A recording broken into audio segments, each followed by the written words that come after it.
Hey folks, it's Jim with the Last Chance Riders. Today I want to take a few minutes and show you guys what my favorite bass currently is and has been for a long time.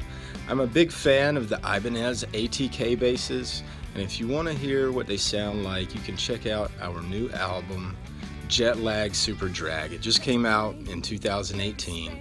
It's a great album, and I play an Ibanez ATK bass on every track. So anyway, let's get started on talking about the Ibanez ATK. Here we have a few basses, 5 basses of mine, and the one I want to take the most time to talk about today is this one. This is the Ibanez ATK 750, and this is the one that I play most of the time. Again, it's on, you can hear what it sounds like on every track from our album Jet Lag Super Drag. It's just a beautiful instrument. It plays great, it looks great, it sounds great, therefore it is great. So the Ibanez, it's not a super duper expensive bass by any means. These new were, I don't even know how much they were new because I bought mine used. But you can typically pick these up for anywhere between probably $300 and $700, depending on how well you shop around. This one has a koa top to it. It's got a maple neck, maple fretboard, and a matching headstock. Everything on this bass right now is pretty much stock. I mean, I've had some work done on the frets. I actually have another backup bass. It's an ATK 700. It's at the luthier right now, having some fret work and a setup performed on it. It's really just a lot of fun to play. I get a lot of compliments on it everywhere I go. You can also check out on Jet Lag Super Drag. You can check out what it sounds like. This amp's been out a while, but the Mesa-boogie Fathom, which is the same as a Corby M6. Really love this amp.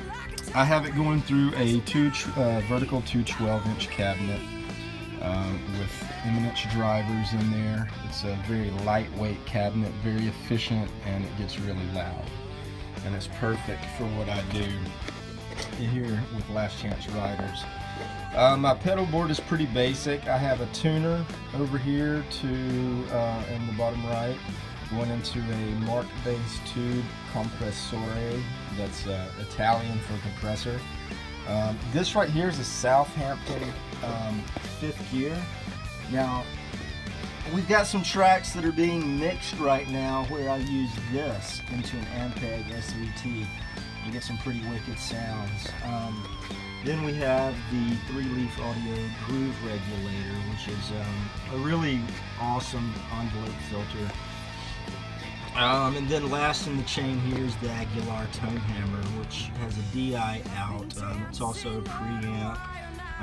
You can get a lot of overdrive sounds out of that as well. It's a really cool pedal, but I keep all that pretty basic. And honestly, on Jet Lag Super Drag, you will hear no effects at all.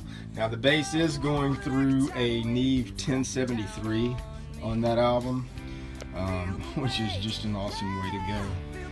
The sparkly bass, this is my first 5-string, and this one right here, I'm going to be saying a lot about this coming up in the future. This right here is a very interesting 5-string.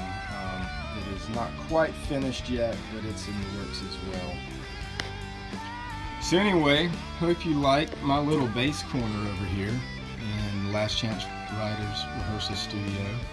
And, one shot here of the 78 Gibson RD Artist right there by the picture of Jerry Garcia. That's the real deal right there too. So anyway, thanks for tuning in. I hope you may have learned something about the Ibanez ATK bass. It's super underrated and super cool. And speaking of super cool, here's my 5.5-year-old son, Lester. He's super duper cool, doing really good down here, working on his tablet, playing games, while I make a video for you guys on YouTube. So Thanks for tuning in. There will be a lot more to come. So if you love basses, which I do, and I don't necessarily have a lot of money to spend on them, so I find what works for me and I go from there. And I just really love the Ibanez ATK bass. I can't say enough great things about them. I do not believe they are currently being produced, but if enough people watch and share this, maybe I could get Ibanez to endorse me and put me back into production. How cool would that be? So that's it. Thanks for tuning in to Last Chance Riders TV. That's what I'm going to call it today until I come up with a better name. But anyway, you've been hanging out with Jim, the bassist from Last Chance Riders. Thanks for tuning in. There's going to be a lot of cool stuff coming up, so stay tuned.